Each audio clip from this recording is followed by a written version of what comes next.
Dua polisi ini ditahan dan minta maaf akibat jilat kue ulang tahun TNI dan beri ucapan nyeleneh. Kedua oknum anggota polisi lalu lintas itu juga telah dihukum merehab di halaman Mapolda Papua Barat. Direktur Lalu Lintas Polda Papua Barat, Kombes Pol Raidian Kakrosono, turut meminta maaf atas perbuatan dua anak buahnya. Dalam video yang viral, memperlihatkan anggota polisi di Papua Barat menjilat kue ulang tahun untuk TNI Kodam 18 Kasuari.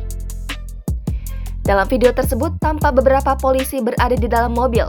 Ada satu di antara mereka yang memegang sebuah kue bertuliskan angka 77 dan Tentara Nasional Indonesia.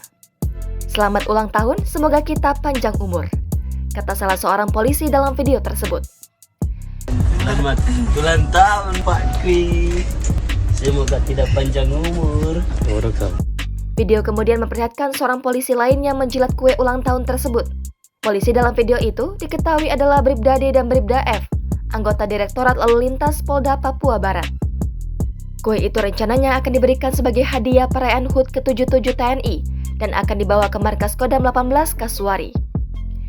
Direktur Lalu Lintas Polda Papua Barat, Kombes Pol Raidian Kakrosono mengatakan saat ini dua anggota dalam video itu telah ditindak dan dihukum oleh Propam Polda Papua Barat. Sedangkan kue dalam video tersebut disita sebagai barang bukti. Raidian memastikan kue dalam konten tersebut tidak terkirim ke Kodam 18 Kasuari. Sementara dua oknum polisi dari balik sel mengucapkan permohonan maaf. Keduanya berjanji tidak akan mengulangi lagi kesalahan ini.